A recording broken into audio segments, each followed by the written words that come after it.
Good morning everyone, you are welcome back on MLN Education. Today in this video we are going to discuss fourth chapter for class 10th, and the title of this chapter is From the Diary of Anne Frank, written by Anne Frank, and we will discuss its short question first of all, and then long question. Why was the entire class quaking in its boots? Quaking in its boots का मतलब क्या होता है? क्वेकिंग in its boots का मतलब क्या होता है? To be frightened, to be nervous, to be scared. ठीक है, डर जाना, भयभीत हो जाना, घबरा जाना। ठीक है, तो जो पूरी की पूरी क्लास थी वो घबराई हुई क्यों थी, वो नर्वस क्यों थी? ठीक है, the entire class was quaking in its boots due to tension, मतलब उनको किसी प्रकार की टेंशन थी, इसलिए पूरी की पूरी क्लास घबराई हुई थी। There was going to be a meeting of teachers, भी टीचर्स की मीटिंग होने वाली थी। And it was to be decided, और यह निश्चित किया जाना था, there who was to move up to the next class, कि किसको अगली क्लास में भेजना है, and who would be kept back, और किसको पिछली क्लास में ही रखा जाएगा। ठीक है, किसको पीछे रखा जाएगा और किसको अगली क्लास में प्रमोट किया जाएगा, मूव किया जाएगा, तो ये निश्चित किया जाना था, ये निश्चय किया जाना था। So everyone in the class was in great suspense, तो हर कोई क्लास के अंदर इस बड़े संदेह में था अबाउट द रिजल्ट, मतलब सब हर कोई रिजल्ट के बारे में सस्पेक्टेड था। ठीक है, सस्पेंस में था, क्लियर, कंफ्यूज था हर कोई। नेक्स्ट क्वेश्चन है, what was the last essay given to Anne Frank? What was the last essay given to Anne Frank? जो एने फ्रैंक को लास्ट एसे दिया गया था, आपको याद होगा कौन सा है? फर्स्ट एसे, सेकंड एसे और थर्ड एसे। फर्स्ट एसे क्या था? यस, अ चैटर बॉक्स। ठीक है, फर्स्ट एसे क्या था? अ चैटर बॉक्स। सेकंड एसे क्या दिया गया था लिखने के लिए? टेल। सेकंड एसे दिया गया था एन इनकोरिजिबल चैटर बॉक्स। ठीक है, और थर्ड ऐसे दिया गया था quick quack quack said mistress chatter box. ठीक है, तो ये तीन ऐसे जो दिए गए थे लिखने के लिए, उनमें से क्वेश्चन क्या पूछा गया है? लास्ट ऐसे जो दिया गया था, means quick quack quack said mistress chatter box, जो ऐसे दिया गया था वो क्या था? एंड और हाउ डिड एनी, और एनी ने इसको किस प्रकार से एक्सप्रेस किया, and how did any make the joke of kissing turns on her self, और मिस्टर किसिंग के द्वारा किए गए उसके ऊपर मजाक को एनी ने किस प्रकार उसके ऊपर ही डाल दिया, मिस्टर किसिंग के ऊपर ही डाल दिया था। देखिए, Mr Keesing gave Anne that Anne the last essay, Mr Keesing ने एनी को लास्ट ऐसे लिखने को दिया।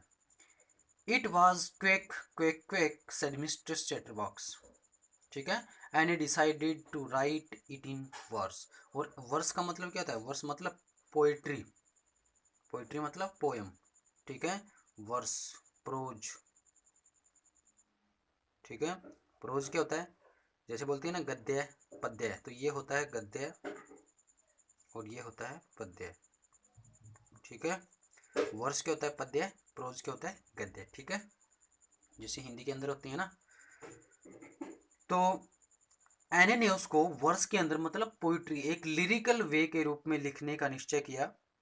So she wrote a poem about a mother duck, father Sven, which had 3 baby ducklings. तो उन्होंने उसको किसके रूप में लिखा? उन्होंने उसको एक पोएम के रूप में लिखा, जो पोएम एक मदर डक, फादर स्वेन के बारे में थी, जिनके 3 बच्चे थे। ठीक है, एने ने जो ऐसे लिखा, ठीक है, वो किसके रूप में लिखा? वर्स के रूप में। ठीक है, ये ऑप्शन टाइप क्वेश्चन में आ सकता है कि एने ने जो ऐसे लिखा था थर्ड ऐसे, वो किसके रूप में लिखा था? ठीक है, वर्स ऑप्शन में होंगे, verse, pros.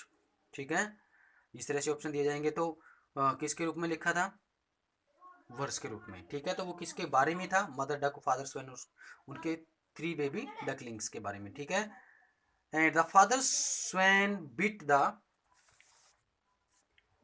Baby ducklings to death, तो फादर ने उन बेबी डकलिंग्स को, उन छोटे छोटे बच्चों को बिट करके क्या कर दिया? मार दिया।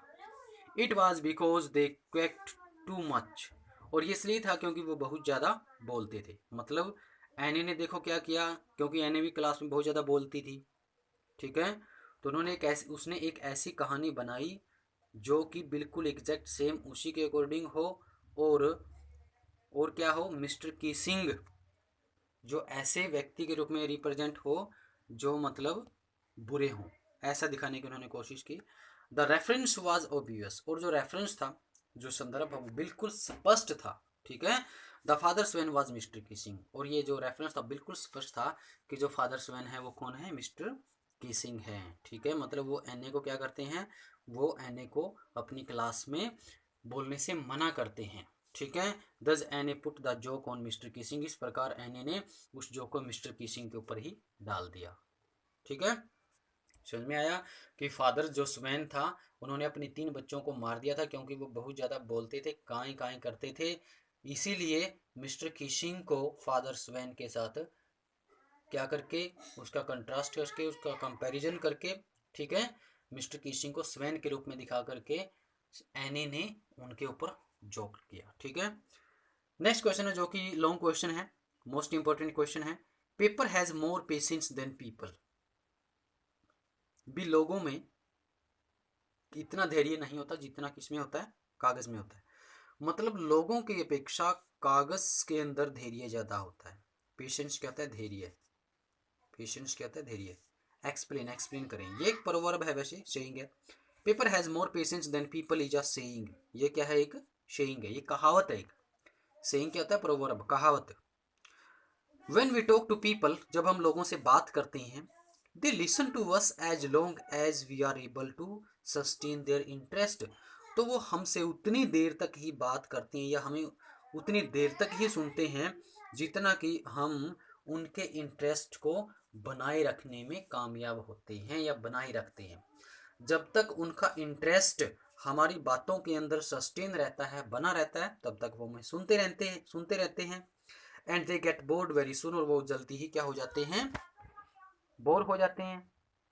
Then they refuse to listen us, और तब वो हमें सुनने से इनकार कर देते हैं। होता है ना ऐसा, बेसिक सी बात है कि जब किसी से हम बात करते हैं, ठीक है, और सामने वाला कहता है आपने तो यार बोर कर दिया हमें, ठीक है, तो इसका मतलब क्या होता है कि हमारा लोगों का जो इंटरेस्ट है हमारे अंदर वो ख़त्म हो चुका है, ठीक है।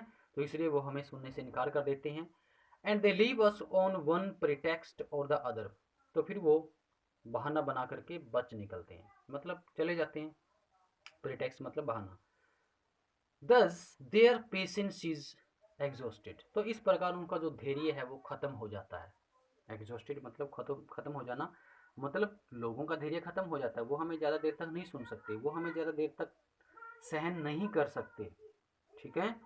But this is not the case with paper, लेकिन ये पेपर के साथ ऐसा नहीं होता, पेपर के केस में ऐसा नहीं होता है, ठीक है। Paper is a dead thing, paper एक डेड थिंग है, आपके सामने पड़ा है कॉपी, इसको चाहे आप कितने टाइम तक ऐसी पोजीशन में रखो, ऐसे रखो, बिल्कुल भी कोई कंप्लेन नहीं होगी इसकी तरफ से।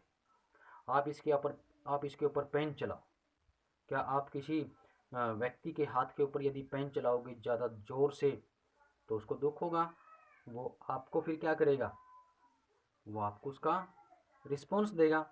लेकिन का पेपर ऐसा रिस्पॉन्स देता है यदि हम इसके ऊपर ऐसा करें, बिल्कुल भी नहीं।